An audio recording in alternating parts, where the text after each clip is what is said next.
Hello, and thank you for joining me as I read and reflect on a passage from Genesis, chapter 37, from verse 12 through to the end of that chapter at verse 36.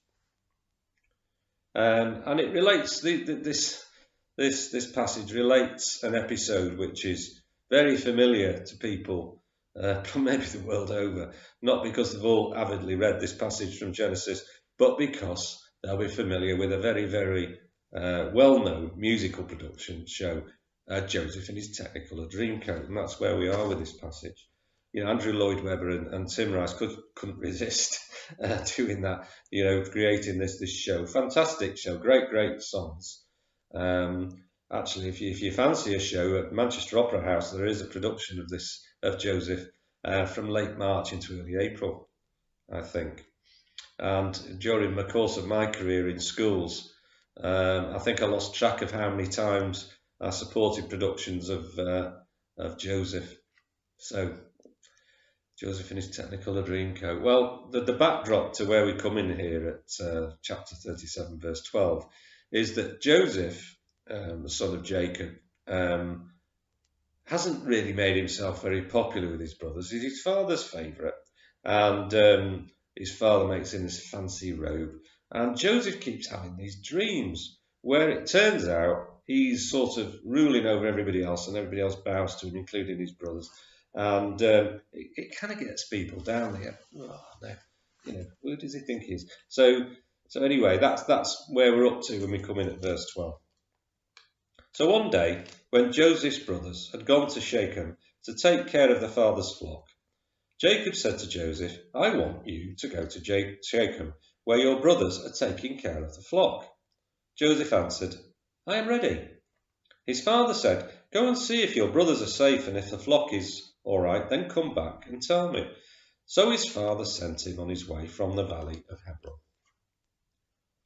Joseph arrived at Shechem and was wandering about in the country when a man saw him and asked him, "What are you looking for?"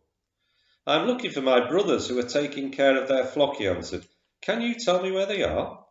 The man said, "They have already left. I heard them say that they were going to Dothan." So Joseph went after his brothers and found them at Dothan. They saw him in the distance, and before he reached them, they plotted against him and decided to kill him. They said to one another, "Here comes that dreamer.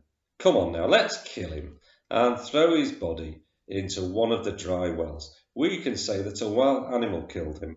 Then we will see what becomes of his dreams." Dear. Reuben heard them and tried to save Joseph. "Let's not kill him," he said. "Just throw him into this well in the wilderness, but don't hurt him." He said this, planning to save him from them and send him back to his father. When Joseph came up to his brothers, they ripped off his long robe with full sleeves. Then they took him and threw him into the well, which was dry. While they were eating, they suddenly saw a group of Ishmaelites travelling from Gilead to Egypt. Their camels were loaded with spices and resins.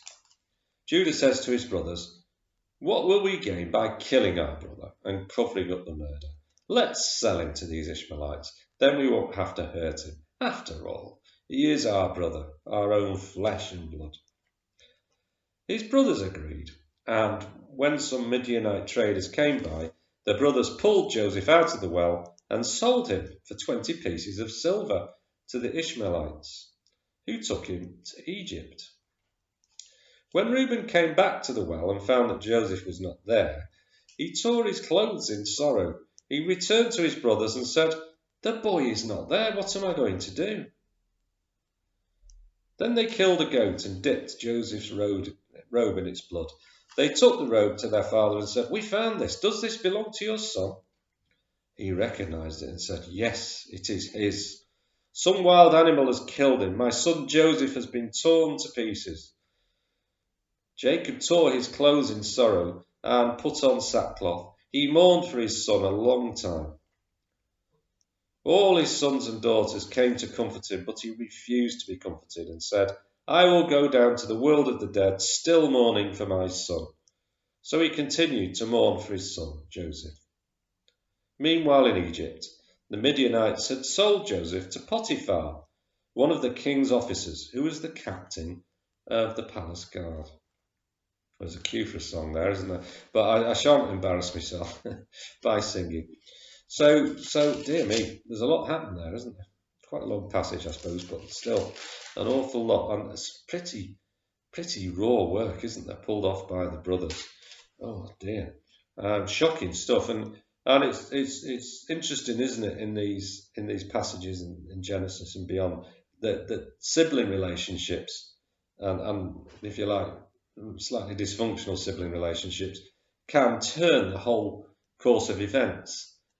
Joseph's own father, Jacob, of course, and his brother Esau. And there are a number of such occasions, aren't there?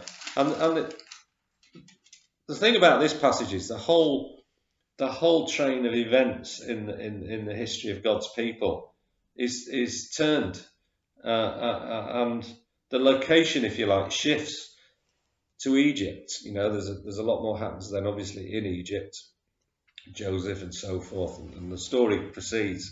And again, if you remember the musical, you'll know broadly what happens. But of course, if the whole scene hadn't shifted to Egypt, then there would never have been all that stuff and fuss and bother about getting out of Egypt, would there? The Exodus, and that all this passage, this set of interactions between Joseph and his brothers results in that shift in the course of events. And so I suppose, just as in our lives today, key events very often around relationships between people, maybe family, can change a whole course of events for many people. So Joseph and his brothers, and you don't want to hear me singing any of these songs, go and catch the show. That'd be a much better way of doing it. Thank you.